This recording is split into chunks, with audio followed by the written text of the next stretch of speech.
they wanted to have defining characteristics among the band. So there was Ronnie, of course, Ronnie Sputz, the punk rock kid that everyone was found distasteful yet somewhat not very likable. But he had charm. He certainly did. I will say PHOUR is one of the shittiest bands I've ever been in. You know, I was great, obviously. I'm fucking Ronnie Sputz, baby. Then there was J.J. Julian, who I thankfully got to know. He was a great man. You know, it's a guy you kind of need to have on the team. The Justin Timberlake, the face, the guy, the man. Me and my wife were in a tough spot with some money. And so I figured, you know, it's a gig. You know, we sort of need this right now. So I figured, oh, what the heck, you know, I'll try it. And then there was Jonathan, who he's a character to this day. He really is. You know, I see him on the billboards and everything, and he's taken over the world.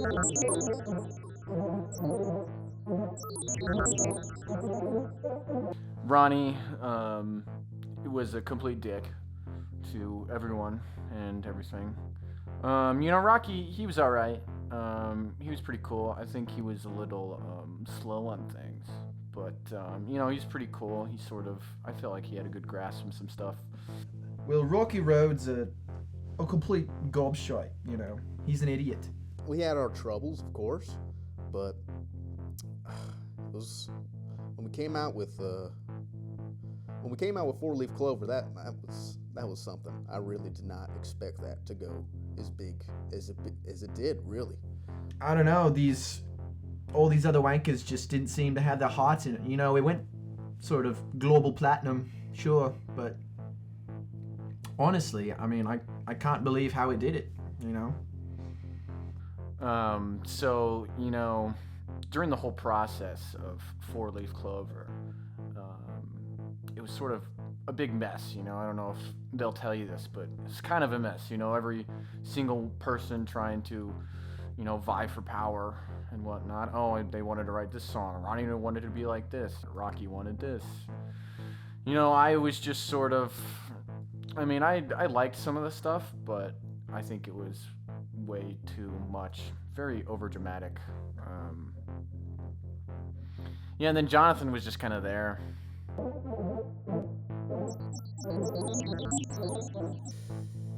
I felt it was a bit messy. I thought it was messy how it all turned out, because we had some great potential, the four of us. We were taking over the world with we had our Asia tour. One of the biggest scandals of the decades was the lunchbox that you guys sold. What was your take on the lunchbox? And I thought the Smelltastic lunchbox would be brilliant. I thought, why not have a lunchbox that smells like, you know, roses or anything you want? We really could do anything there. That was absolutely horrendous. That was the stupidest thing we could have ever done. But who knew? Who knew if you get what the chemicals they use to create the scents on the lunch boxes were getting the children high, I guess is the term that was most commonly used in the headlines. Right. You know, I think it was a great idea. I see nothing wrong with that, you know. I mean, sure, kids got high, but, you know, it's all part of the fun, right? I mean, I get the novelty sort of thing of it. I get what they were trying to do, but good Lord, I don't know how you could mess it up that bad. I really don't see the problem, you know, just starting them young. I wanted to, you know, issue an apology, because I thought, you know, we messed up, right? We have to take some sort of accountability. But no, we sort of all everybody else kind of wanted to push it under the rug. I again regret it happened, but I guess you live on, and I apologize to all the children. What was the intention with the second album? How was that whole process? Right, well, these bloody blokes thought it was a good idea just to, you know, sort of stick with the whole thing we're doing, but no, I said, you know, the landscape's changing.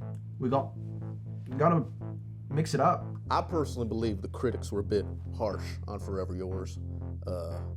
Since we did have the lunchbox fiasco, we thought we owed the audience something good, something like what we represented. We represented good, just boy band. That's what people wanted. People want the boy band. They want the music. They want the dancing. They want the show. They want the entertainment.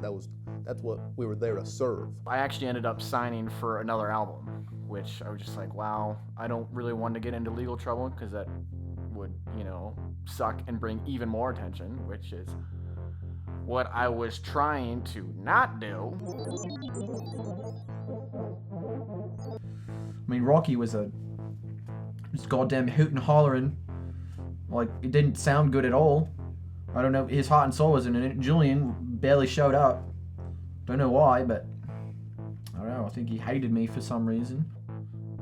Ronnie was drugged out of his mind every single day. We got buried in the dirt, I think, and for a bit forgotten after Forever Yours, which I'm still grieving it to this day, because man, it was a good time, that band. I look back on it fondly. I know it had its troubles and everything, and so, but I feel we made a great impact on the world and the music world, the industry.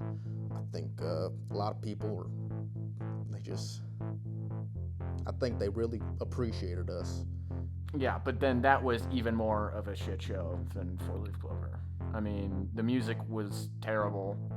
Yeah, I don't know. And then Jonathan, bless his heart, was just sort of in for the ride, I think.